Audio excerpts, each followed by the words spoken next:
conversaremos sobre México, la situación sanitaria, los problemas internos, las relaciones bilaterales, migraciones, el muro, la relación tan intensa y dinámica con los Estados Unidos, sobre todo su gente, porque México es uno de los países más importantes de nuestra América. Para ello tenemos un especialista, profesor de la Universidad Iberoamericana de México, un especialista, Jacobo Dayan.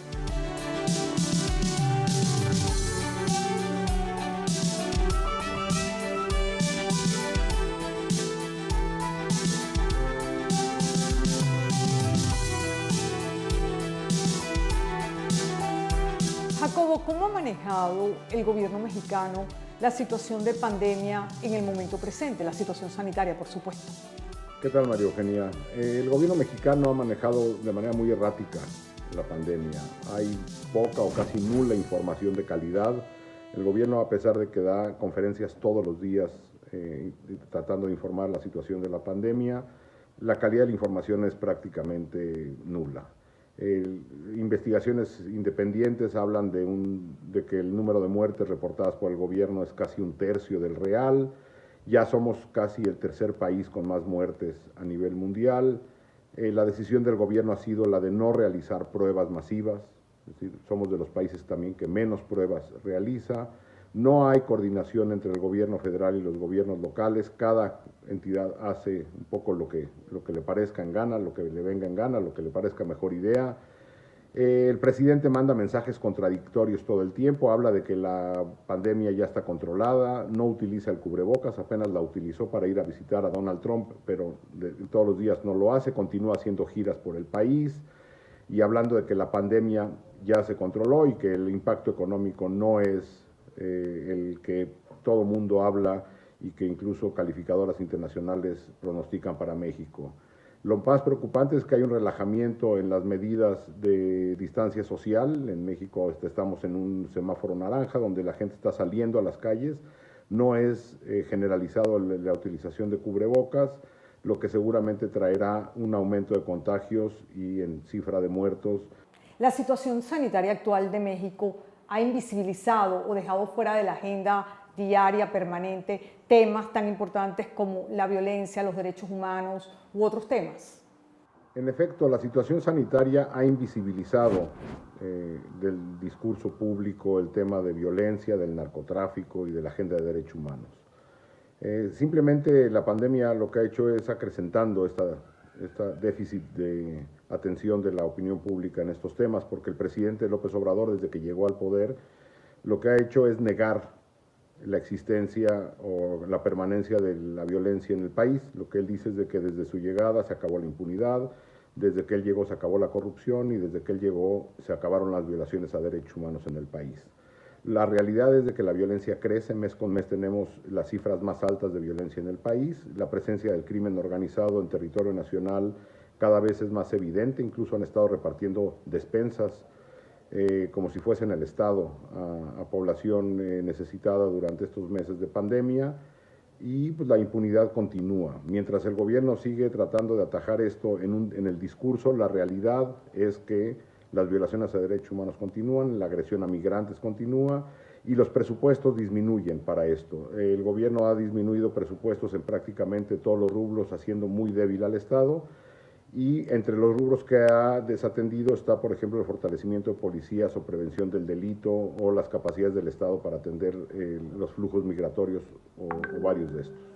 México es un enorme país con casi 130 millones de habitantes. ¿Cómo se ha manejado el tema económico, social y cuáles han sido las prioridades en medio de lo que debería ser la agenda sanitaria? Otro de los temas serios con la pandemia ha sido el manejo económico y las prioridades de este gobierno. No hay una respuesta económica del tamaño de la amenaza. Lo que hay es la continuación de entrega de recursos económicos directo a población en condición de vulnerabilidad, que son los programas sociales que el gobierno ya tenía desde antes de la pandemia. Es decir, no hay un programa particular con la pandemia, hay algunos esfuerzos muy pequeños, pero por ejemplo no hay nada de defensa del empleo, apoyo a micro y medianas empresas, apoyo a personas que estén perdiendo el empleo o personas con ingresos muy bajos, solamente los programas sociales a la población más vulnerable. México es de los países que menos porcentaje del PIB está destinando a la pandemia, lo que seguramente nos traerá una caída en términos económicos muy fuerte. Se habla de cerca del 10% de la caída del PIB. Las prioridades de este gobierno han estado en reducir al Estado, menos al Ejército y a los programas sociales. Ahí está claramente las prioridades de este gobierno, es decir, no ver a la población como sujetos de derechos, sino como clientelas políticas, y la preeminencia presupuestal por parte del Ejército.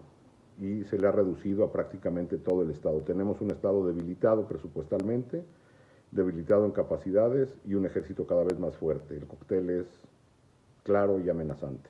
Se acaba de realizar una reunión importante entre el presidente de México y el presidente de Estados Unidos, evidentemente para hablar de la agenda bilateral. ¿Cómo es esa agenda? Los temas que preocupan no solo a México, sino a toda la región, al continente, a los países vecinos, como son las migraciones o el muro.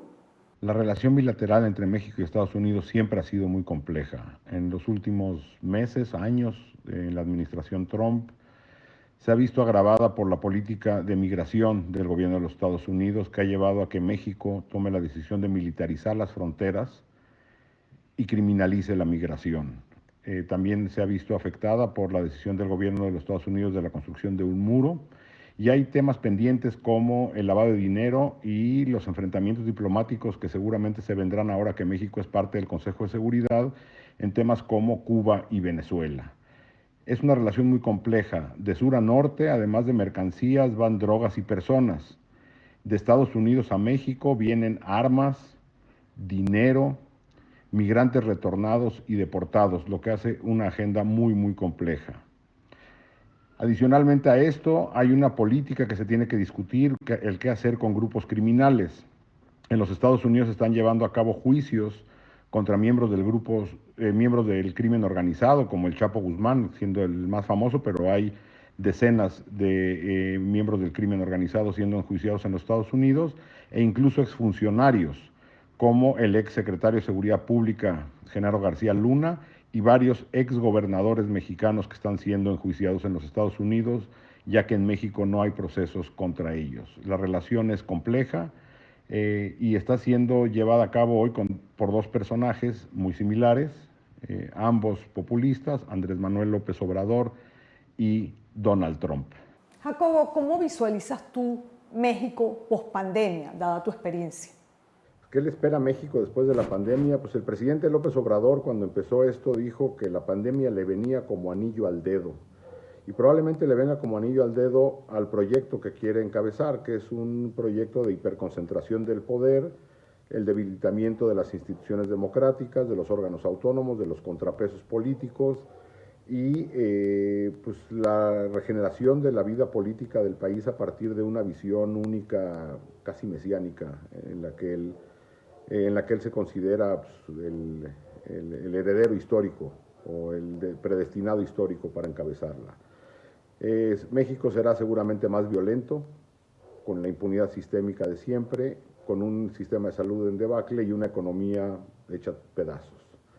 El riesgo mayor es la gobernabilidad y la viabilidad democrática del país, con un discurso polarizante que irá seguramente radicalizándose cuando la realidad rebase su capacidad discursiva y una vida política hiperideologizada. Jacobo, muchas gracias por haber dispuesto de tu tiempo y de tu conocimiento para compartirlo con nosotros y entender un poco más la situación presente de México y de sus ciudadanos, porque aunque leamos, investigamos, etcétera, siempre es bueno tener un especialista y un conocedor de su propio territorio, de su propia patria. Gracias y hasta una próxima oportunidad, Jacobo.